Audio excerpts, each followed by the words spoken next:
4-cü dərsimiz olur zehni inkişafın mərhələləri. Bu da olur Jan Piagetin nəzəriyyəsi. Nəzəriyyə asandır, çox çətinləşdirmirik. Biz də çalışırıq rahat formada öyrənək. Piaget nə deyir? Piaget çoxsaylı kitablar yazıb. Adam deyir ki, insanın zehni inkişafı sistemli formada ilk olaraq araşdıran insandır və deyir ki, insanın zehni inkişafı mərhələlərdən keçərək başlayır inkişaf eləməyə. Müəyyən yaş dövrləri var və həmin yaş dövrünə uyğun olaraq da insanın zehni başlayır inkişaf eləməyə. Və bunu da ilk olaraq araşdıran şəxsdir Piaget.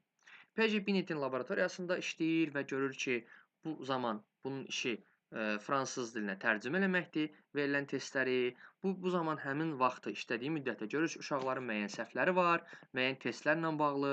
Həmin səhvləri araşdıranda görür ki, böyük insanlarla uşaqlar arasında düşünmədə müxtəlif fərqlər var və bu müxtəlif ciddi fərqlərin olmağı uşaqların həmin suallara səhv cavab verməsinə gətirib çıxardır və bu səhv cavabların niyə olduğunu başlayır nə etməyə? Araşdırmağa. Və araşdırandan sonra da bizə belə deyək, bu nəzəriyyəni belə deyək də verir ki, belə bir nəzəriyyə var və bu nəzəriyyəni siz oxuyaraq, müəllim olaraq öyrənərək, şagirdlərlə davranışınızda bu nəzəriyyəni nəzərə alaraq, şagirdlərə buna uyğun, nəzəriyyəyə uyğun olaraq davransanız daha yaxşıdır. Və Piagetin bildirdiyi digər bir şey var ki, şagirdlər öyrənmə prosesində aktiv olmağı sevirlər. Yəni onlar nəyisə sadəcə olaraq eşitmək, dinləmək, qulaq asaraq öyrənməyin tərəfdarı deyillər. Onlar prosesin içərisində olaraq, problemi həll etməyə çalışaraq, həmin problemi həll etməyə çalışaraq öyrənməyi sevirlər. Məsələn, deyək tapşırıqdır, yəni problemdir belə deyək. Tapşırığı həll eləyərək öyrənmək daha maraqlı gəlir uşaqlara. Nəinki müəllimin onlara tapşırığı izah eləyib son nöqtəsinə qədər və sonradan evə tapşırıq verməyi. Şagird istəyir ki, müəllimlə birlikdə daha yaxşı öyrənsin, yəni problemi özü həll etməyi bacarsın. Piaget deyir ki, uşaqlara biz nə vaxtsa ki, deyirik ki, araşdırmaq qabiliyyəti sizə lazım deyil və yaxud da ki, nə vaxt ki, bir şeyi sona qədər onlara öyrədirik, onların kəşf eləmək, belə deyək də, istəyini, araşdırmaq istəyini əllərindən alırıq, onda biz onların öyrənmə istəyini söndürmüş oluruq. Nə vaxt ki, uşaq ətraf mühitdə, məktəb mühitində və yaxud da ev mühitində ona maraqlı gələn şeyləri onun əlindən almırıqsa, nə mənada? Öyrənməklə bağlı. Yəni, öyrənməklə bağlı maraqlarını onun əlindən almırıqsa, bu zaman şagird daha yaxşı inkişaf eləyə bilir, daha yaxşı öyrənə bilir. Yəni, praktiki olaraq məsələnin içərisindədirsə və aktiv olaraq nəyisə həll etməyə çalışırsa, bu zaman şagird daha yaxşı öyrənə bilir. Yəni, ona təlimat vermək yerinə, nəyisə deyək ki, son nöqtəsinə qədər başa salmaq yerinə ona sadəcə olaraq yön göstərməliyik. Hal-hazırdakı müəllimin də işi şagirdlərə yalnızca yön göstərməkdir. Yəni deyək ki, onun yerinə məsələni həll etmək yox, məsələni öyrənməyin yolunu öyrətməkdir. Yəni Piagetin də işi odur ki, şagirdlər nəyi öyrəniblər yox, şagirdlər necə öyrənirlər. Piagetin maraqlı olan şagirdlərin məsələlərə necə yanaşmağıdır, öyrənmələrinin necə olmağıdır. Belə bu ümumi Piaget ilə bağlı danışdıqlarımız. Və deyirik ki, Piaget praktikaya çox önəm verir, şagirdlərin öyrənməklərini praktika eləyərək öyrənməyini, belə deyək də, ön plana çəkir. Bu Piaget ilə bağlı ümumi danışacaqlarımız, ümumi deyəcəklərimiz. Gələk indi əsas olaraq Piagetin, belə deyək də, nəzəriyyəsinin nələrdən, hansı mərhələlərdən ibarət olduğuna. Piaget deyir ki, insanın, belə deyək də, zehni inkişafı mərhələlərdə baş verir və bu mərhələlər müəyyən yaşlarla əlaqəlidir, yəni yaşla əlaqəlidir. Amma bu uşaqdan uşağa dəyişə də bilər. Yəni stabil verilən yaşlar, burada verilən yaşlar kimi olmaya da bilər mərhələlərin hər uşaqdakı inkişafı. Fərqli də ola bilər. Və Piagetin zehni inkişafı uşaqlıqdan körpəlik dövründən, lap anadan gəlmə doğulmadan uşaqdan böyük uşağın, belə deyək, yetkinliyə çatana qədər ki, dövrünü əhatə eləyir və onun düşünməsindəki və problem həll etmə bacarıqlarındakı keyfiyyət dəyişiklikləri kimi təsvir olunur bu nəzəriyyə. Deməli, nəzəriyyənin gələk özünə hansı mərhələlərdən ibarət olduğuna baxaq. Deməli, nəzəriyyə 4 mərhələdən ibarətdir. Birinci hissə-rəki mərhələ, yenə böyüdək bunu. Birinci hissə-rəki mərhələ, ikincisi ilkin əməli mərhələ, üçüncüsü konkret əməli mərhələ, dördüncüsü isə formal əməli mərhələ. İlk olaraq hissə-rəki mərhələyə baxaq. Hissə-rəki mərhələ 0 yaşdan, yəni doğulan gündən 2 yaşa qədər olan mərhələdir. Dediyimiz kimi bu yaşlar stabil deyil, nisbidir, hər uşağa görə dəyişə bilər. İlkin əməli 2-7 yaş aralığı, konkret əməli 7-11 və yaxud da ki 12 yaş aralığı, 11-12 yaşdan yuxarı isə formal əməli mərhələdir. Bəs yaxşı, bu mərhələlərdə davranışlar necə olur? Uşaqların davranışları necə olur? Deməli, hissə-rəki mərhələlərdə uşaqlar hisslə və reflekslə öyrənirlər. Əşyalarla manipulyasiya eləməyə bacarırlar. Sonra ilkin əməli mərhələdə qavramaya əsaslanır. Burada şagirdlərin ideyaları formalaşır. Burada hər hansısa bir şeyə fokuslana bilirlər, yəni bu mərhələdə olanda. Çox məhdud təcrübələri olur, həyat təcrübələri çox məhdud olduğu üçün çoxsaylı ümumiləşdirmələr aparırlar və bu ümumiləşdirmələr də çox vaxtı səhv olur. Niyə? Çünki təcrübə sıfırdır, təcrübə çox aşağıdır. Sonra üçüncü mərhələdə, yəni konkret əməlli mərhələdə mühakiməyə əsaslanaraq fikirlər yürüdürlər. Yəni belə deyək də, biraz məntiqi düşünməyə başlayırlar bu mərhələdə. Məntiqi olaraq məsələlərə yanaşmağa başlayırlar. Dördüncü mərhələdə isə konseptual və hipotetik düşünürlər. Konseptual və hipotetik düşüncə nədir? Konseptual o deməkdir ki, yəni bir şeyin niyəsini, mənasını anlayırlar, dərk eləyə bilirlər. Tam olaraq onun niyəsini başa düşə bilirlər. Hipotetik isə belə deyək də mücərrəd düşünmədir, abstrakt düşünmədir. Biz nələrləsə bağlı mücərrəd mənalarla bağlı, məsələn, dostluq mücərrəd bir şeydir. Yəni hipotetik bir təsəvvürdür. Belə deyək, düşünmə formasından da istifadə edirik. Biz dostluq haqqında düşünürük. Və yaxud da digər məsələlərlə bağlı, nətər deyim, mücərrəd mənəvi məsələlərlə bağlı, mücərrəd məsələlərlə bağlı düşünməyimiz hipotetik düşüncəmizin göstəricisidir və Piagetə görə də mərhələlər bu formadadır və bu mərhələlərdə də şagirdlər müxtəlif bu davranışları göstərirlər. Bu ümumi dediklərimizi indi gələk tam olaraq açıqlayaq hər mərhələnin ayrıca xüsusiyyətlərini.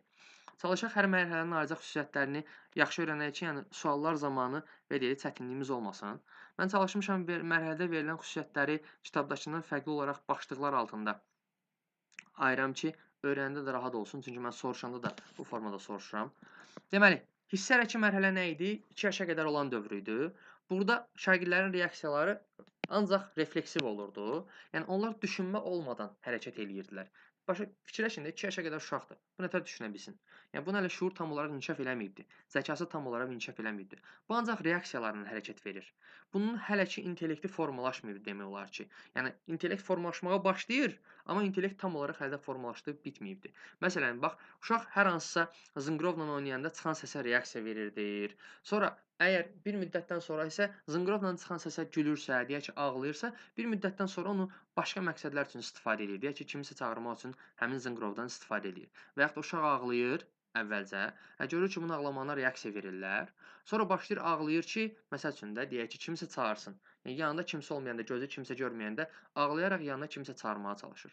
Bu refleksiv hərəkətdir. Yəni reaksiyaların hərəkətidir.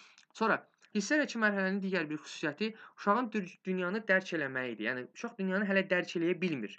Yalnız onun hissi davranışlarıyla, hərəki fəaliyyətləri ilə dünyanı dərk eləyir. Yəni hələ ki dünyanı tam olaraq qavraya bilmir, belə desək. Yalnızca öz hissləri çərçivəsində dünyanı qavraya bilir. Sonra bu mərhələdə uşaqlar eşitdikləri səsləri təkrarlayırlar. Deyək ki, qapı cıyıltısı gəlirsə, onu başlayırlar təkrarlamağa və yaxud da çöldə deyək ki, it ürüyürsə, məsələn, onu eşidirlərsə, onu təkrarlamağa başlayırlar. Məsələn, deyək kimsə gülürsə, başlayıb onunla bərabər gülürlər və yaxud da ağlayırsa ağlayırlar, belə. Bu mərhələnin orta hissələrində, belə deyək də, bu mərhələnin sonuna doğru deyək, ortalarına doğru deyək, uşaqdan uşağa dəyişə bilər təbii ki, əşyanın davamlılığı fikir formalaşır. Məsələn, biz uşaqlar çox vaxtı, belə deyək də, yemək falan yeyəndə əllərində nəsə oynadırlar və yaxud da ki, məsələn deyək də, hər hansısa bir əşya götürürlər əllərinə, biz o əşyanı onun əlindən alırıq, uşaq heç əlindən aldığını hiss eləsə də, sənə reaksiya vermir. Çünki onu gözünlə görməyəndə həmin əşyanı yadından çıxartmış kimi olur. Amma bu mərhələlərin sonlarına yaxın, yəni belə deyək, ortalarında 1 yaş tamamlanana yaxın və 1 yaşından sonrakı dövrdə uşaq başlayır neyləməyə? Sən o əşyanı əlindən alanda narazılığını bildirməyə. Səs çıxardır, ya nə bilim, çığırır, bağırır və yaxud da ki, o əşya ilə sənin deyək ki, onu ondan alanda, həmin əşyanı onun əlindən aldığına görə səndən belə deyək, narazılığını bildirir də hər hansısa bir variantda. Sadəcə olaraq belə reaksiyalarla narazılığı bildirir. Aydındır? Bu hissə olur nə? Hissəarəki mərhələdə. Sonra bu sonrakı mərhələ, hissəarəki mərhələnin bu hissəsində, bu dediyim hissəsində biz bəzən şagird görürük ki, bəzən əşyalardan bizi elə bilir ki, qıcıqlandırmaq üçün istifadə eləyir. Əlinə məsələn uruşka alır deyək ki, əlindən alırıq ki, olmaz da gözünə soxarsan, məsələn uşaqsan da, onu bir dərk eləyə bilmir onu. Uşaq təzədən uruşkanı yerə atır, çığırır istəyir, bizdən ağlayır, veririk əlinə, təzədən bir də yerə tullayır uruşkanı. Bir də bu davamlı təkrarlanır. Biz də başa düşürük ki, uşaq bizdən oynayır da, məzələnir bizdən. Bizi cırnatmaq istəyir. Amma halbuki belə deyil. Uşaqda həmin dövrdə əşyanın davamlılığı fikir formalaşır deyə. O gözünlə görmədiyi şeyin, harasa düşən şeyin olduğunu, mövcud olduğunu anlaya bilir. Və bu ona maraqlı gəlir deyə o bu işi təkrarlayır. Bu da hissəarəkin digər xüsusiyyəti. Sonra bundan başqa bu mərhələdə valideynlərdən ayrılanda uşaqlarda belə deyək də ağlama və yaxud da ki, bu kimi digər şeylər görür ki, uşaqlar bilirsiniz valideyndən ayrı qalanda çox nətər deyim, narahat olurlar, ağlayırlar, səs-küy salırlar və bu ayrılıq təşvişi sindromudur. 0-2 yaş aralığında uşaqlarda ayrılıq təşvişi sindromu olur və bu da ki, dediyimiz kimi valideynlərindən kənar qalmaqla bağlı olan bir sindromdur. Belə. Bu da hissələr mərhələ ilə bağlı deyəcəklərimiz. Nə oldu? 2 yaşa qədər idi, ancaq refleksiv belə deyək, davranışı başa düşmək idi, düşünmə olmadan hərəkət eləyirdilər. Dünyanı yalnızca reaksiyalarla, öz hərəkətlərlə, öz belə deyək də, hərəkətləri ilə başa düşə bilirdilər. Bundan əlavə olaraq eşitdikləri səsləri təkrarlayırdılar. Sonra əşyanın davamlılığı fikri bu mərhələnin ortalarında və sonlarında onlarda formalaşırdı. Əvvəl əşyanı gözlə görməyəndə yaddan çıxardırdılarsa, mərhələnin ortalarına və sonlarına yaxın əşyanı olmadığı müddətdə belə, görmədikləri müddətdə belə həmin əşyanın olduğunu xatırlayırdılar və ayrılıq təşvişi sindromu var idi. Hansı ki, hissələr bunlar mərhələyə aid idilər. Bu hissələr ilə bağlı deyəcəklərimiz. Gələk ikinci mərhələyə, ilkin əməli daha çox söz olan ilkin əməli mərhələdir. Belə deyək də, amma rahat deyil, çətin deyil. İlkin əməli mərhələnin xüsusiyyətlərindən birincisi odur ki, burada dil inkişaf eləyir. Yəni 2-7 yaş aralığında uşağın dili açılır və uşaq danışmağa başlayır. Və gündəlik olaraq bizə çoxsaylı suallar verir. Və belə deyək də, bəzən bu insanlar, ümumiyyətlə insan olaraq biz o yaşda olan uşaqların suallarını hətta bezirik çox vaxt. Sonra, bu yaşda olan uşaqların düşünməsi böyüklərin düşünməsindən çox fərqlidir. Hansı ki, fərqli dedikdə, biz burada görürük ki, uşaq yalnızca özünü ortalığa qoyur. Özünlə bağlı hər söhbət eləyir. Sən nəsə danışanda belə dəxli var, dəxliyyatı yoxdur da, öz məsələsini ortalığa tullayır. Məsələn, 4 yaşında, 5 yaşında uşaqla danışırsan, söhbət eləməyə çalışırsan da, belə deyək, nə söhbət eləyəsən ki, onsuz da. Sadəcə olaraq da belə nəsə danışmağa çalışırsan, uşaq hər şeyi özünə aparıb çıxardır. Biz belə eləmişdik, mən bura getmişdim, mən belə eləmişdim. Hər şey özünlə bağlıdır. Və bu uşaqlarda egosentrizm özünü göstərir. Yəni özlərini belə deyək, ön plana qoymaq, özlərini ön plana çəkmək. Nə istəyirlərsə o olmalıdır. Nə deyirlərsə o olmalıdır. Nə deyirlərsə o düzdür. Yanaşmasında olurlar həmin dövrdəki uşaqlar. 2-7 yaş, 7 yaş aralığında olan uşaqlar. Belə. Bu da olur egosentrizm, özünün ön planda olmağı, öz fikirlərini belə deyək də, bütün fikirlərdən üstün tutmağı. 2 yaş, 2-7 yaş aralığında olan xüsusiyyət. Sonra bu xüsusiyyətlərdən digər birisi həmin dövrdə rollu oyunlardan istifadə eləməkdir. 2-7 yaş aralığında uşaqlar başlayır digər uşaqlarla oynamağa. Müxtəlif rollar oynayırlar, ana həkim rolunu oynayırlar və yaxud da ki, digər rolları oynayaraq başlayırlar oyunlardan istifadə eləməyə. Və bu zamanda şagirdlərdə ünsiyyət nə edir? Formalaşmağa başlayır. Uşaqlarda ünsiyyət formalaşmağa başlayır. Və müəllim bu yaş dövründə belə deyək də, bu daha çox məktəbə qədər təlimə aid olan, belə deyək, müəllimlərə aiddir. Müəllim bu yaş dövründə oyun əsaslı təlimdən istifadə eləməlidir. Yəni ümumiyyətlə oyun əsaslı təlimdən də başqa oyunlardan istifadə eləməlidir. Yəni oyunlar ilkin əməli mərhələdə ön planda olan, belə deyək də, ön plana düşür. Sonra ilkin əməli mərhələnin digər bir xüsusiyyəti nədir? Bu mərhələdə şagirdlər ancaq öz təcrübələrinə uyğun olaraq hər şeyi şərh eləyirlər. Məsələn, burada verilən misala uyğundur. Deyir, əgər quş uçursa, bu itin hürməyinə görədir. Sən onu nə qədər desən də ki, quş istənilən vaxt uçur, itin hürməyinin ona aidiyyatı yoxdur. Deyir, yox, nə danışırsan? İt hürüyürsə, həmişə də quş uçacaq. Yəni quşlar uçacaq, ətrafa dağılacaqlar. Belə. Yəni gördüklərini yalnızca öz təcrübələrinə əsasən şərh eləyirlər. Öz gördükləri tərəfdən baxıb danışırlar. Bu da olur ilkin əməli mərhələnin digər bir xüsusiyyəti. Sonra, bu mərhələdəki olan insanlarda həcm, ölçü, çəki kimi anlayışları dərk eləyə bilmirlər. Yəni ona görə ən böyük insan, ən hündür insan, ən yaşlı insandır. Məsəl üçün, 2 dənə qab qoyursan, 2 dənə qaba 2 dənə məhlul tök. Deyək ki, məhlulun birinin kütləsi çox olsun. Məsələn, birinin kütləsi biri su olsun, bir deyək ki, və yaxud da hər hansı digər bir məhlul olsun da, o ağır bir kütləyə malik olan məhlul olsun. Sən başa sal ki, suyun həcmi çox olsa da, yəni bu su o məhluldan, digər məhluldan ağır deyil də, yüngüldür. Onu başa düşəsi deyil, yəni. Çünki həmin uşaqlarda yaş dövrünə uyğun olaraq ölçü, çəki və həcm kimi anlayışlar onlara aid deyil, yəni məlum deyil də, nə olduqlarını dərk eləyə bilmirlər həmin uşaqlar, həmin yaşda olan uşaqlar. Sonra bu mərhələdə bir təcrübəyə əsaslanıb ümumiləşdirmələr çox apardıqlarına görə, yəni bu uşaqlarda qorxu da çox olur. Məsələn, deyirsən ki, əlini bıçağa vurma kəsərsən. Yəni nəsə kəsən bir şeydirsə, o təhlükəli bir şey kimi sayılır və uşaqlar başlayır ondan eləməyə, qorxmağa. Deyirsən ki, məsələn, peçin yanına getmə, əlini vurma istidir. Və isti onun üçün qorxu meyarıdır və o nəyinsə isti olduğunu görəndə həmişə ondan çəkinəcək, qorxacaq. Aydındır? Məsələn, bax burada bir misala uyğun olaraq deyək ki, nəyəsə deyirik, əlini vurma, əlini kəsərsən, düzdür, bıçağa. Yəni bu kəsilmənin pis bir şey olduğunu düşünən bir uşaq, 2-7 yaş aralığında olan bir uşaq. Bu əsasən də ilkin əməlinin daha əvvəlki mərhələsində, 2-3 yaş, 4 yaş aralığında. Uşağı məsələn bərbərə aparsın saçını kəsdirməyə, çığır-bağır salır, ağlayır, özünü öldürür ki, yox, mən istəmirəm. Niyə? Çünki bu adam elə bilir ki, saçın kəsilməyi pis bir şeydir, ona xətər yetirəcək. Ona görə də bundan qorxur. Sonra digər bir hissə nədir? Canlılarla cansızları bu yaş dövründə ayırd eləyə bilmir. Buna deyirlər animizm. Bundan əlavə, canlıların və yaxud da cansızların növlərini bir-birindən fərqləndirə bilmir. Məsələn, deyək ki, rənglərin növünü ayırd eləyə bilmir, itlərin növünü ayırd eləyə bilmir. Məsələn, stuldur, müxtəlif növdə stullar var da, onların növlərini bir-birindən ayırd eləyə bilmir. Maşındır, maşınların növünü bir-birindən ayırd eləyə bilmir. Yəni bu kimi şeyləri 2-7 yaş aralığında olan uşaqlar ayırd eləyə bilmir. Hamısına deyirlər maşın, hamısına deyirlər rəng. Belə. Sonra ilkin əməli mərhələnin son xüsusiyyəti isə hesablama zamanı barmaqlarından istifadə eləməkdir. 2-7 yaş aralığında olan uşaqlar hesablayanda çox vaxtı barmaqlarından istifadə eləyirlər. Bu da ilkin əməlinin son xüsusiyyəti. Oldu 2-7 yaş aralığı və ən əsas xüsusiyyətlərindən biri oldu nitqin inkişafı və oyunlardan istifadə eləmək. Egosentrizm, animizm, hesablamada barmaqlardan istifadə, ümumiləşdirmə, öz təcrübələrinə əsasən ümumiləşdirmə və bu ümumiləşdirmələr çox vaxtı səhv olur, səhv mühakimə yürüdürlər burada. Belə, egosentrizm, özlərini qabağa qoyurlar. Bu kimi şeylər. Bu olur ilkin əməli mərhələyə aid olan xüsusiyyətlər. Jean Piaget deyir ki, yəni bu yaş mərhələsində olan uşaqlar bu kimi davranışları sərgiləyirlər. Gəldik konkret əməli mərhələyə.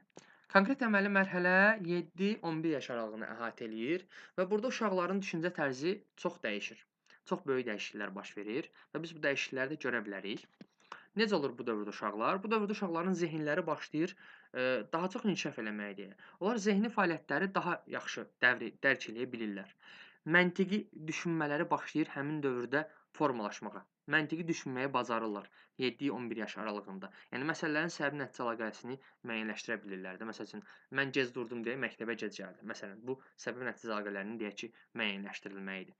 Sonra bu mərhələdə deməli uşaqlar induktiv məntiqdən istifadə edirlər.